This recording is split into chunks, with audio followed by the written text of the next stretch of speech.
Agriculture is Business Unity South Africa President, Bonang Mohale. Dr. Mohale, good afternoon. Great to speak to you. Any surprises for you from these statistics released earlier today? Hugo, my dear brother, thank you so much for having me. First, we are eternally grateful that we've got some good news for a change.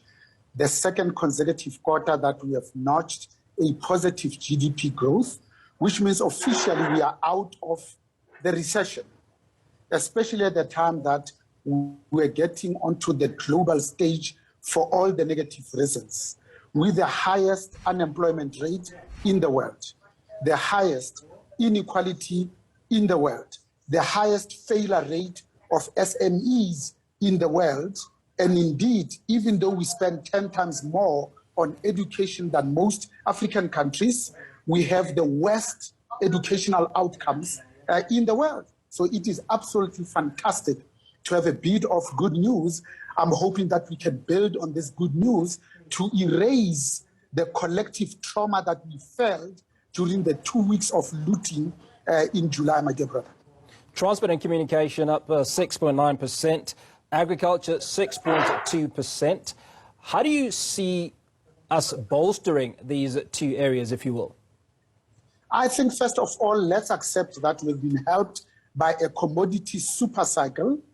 We missed the first super cycle, by the way. If we don't get our ducks in a row to make sure that we accumulate as much revenue as we possibly can to be able to address our stubbornly high levels of unemployment, that then leads to increasing levels of poverty and increasing levels of inequality, we'll go back and say this super cycle was good. We used the cash to worry only about here and now, the immediate stuff, especially because now preparing for the local government elections, I think our conversation should be saying where the party ends, that's where the state and government begins. So all of us as business, let's put our energies, shoulder behind the wheel, behind the state and government. Number one, to be a trusted advisor. Number two, to be a partner of choice. Lastly, to do everything we possibly can as business to make sure that this ANC-led government becomes a capable state, because it's manifestly in business's interest to deal with a government that is capable than the one that is less capable. Now, there's a common business saying that suggests that the number of cranes you see in and around a city or country is indicative of that country's growth. Now, we know that construction in particular shrunk by 1.4%. Yeah, you see, the focus of our economy is really on four things. Number one, it's on agriculture. Number two, on manufacturing. Number three, on ICT. And then lastly, of course, on tourism. This is day number 530 of a national letdown, and we can't be normal. I mean, all of us are collectively traumatized. I think tourism has the greatest potential to be the biggest forex earner, and we can do that when we can go back to the numbers of 10.2 million people that visited us before COVID. And I think if we can do that, we can contribute probably 10% to our GDP, my dear brother. Now, I'm glad you raised the issue of tourism, because there's a big fight to get South Africa out of the red zone. What else can be done outside of this effort? You see, first of all, on paper, South Africa is a rich country. It's a middle-income country, but with lots of poor people. I mean, an unemployment rate of 44.4% must be concerning. This is an unemployment rate associated with countries at war, like Afghanistan, Libya, and Syria. Secondly, the single biggest systemic and systematic risk we're facing to this country is youth unemployment at 74.9%. So we are talking about 11.9 million people who are unemployed, only 16 million that are gainfully employed. We have 17 million people on social security, 10 million young people who are not in employment, education, and training. Only 30% of households have both a father and a mother in them. And then lastly, 6 million young children don't know their fathers.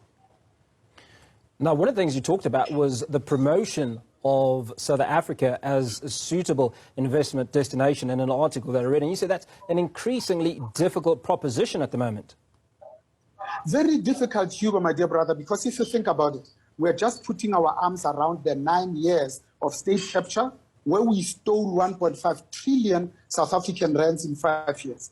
Every year, we are siphoning off 200 billion just to the two Zupta families.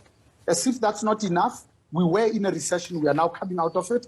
The third, Moody's did not spare us in joining Standard & Poor's and rating us below investment grade with Fitch, which made the cost of borrowing for government, for business, but for you and I, Hugo, my brother, to be that high.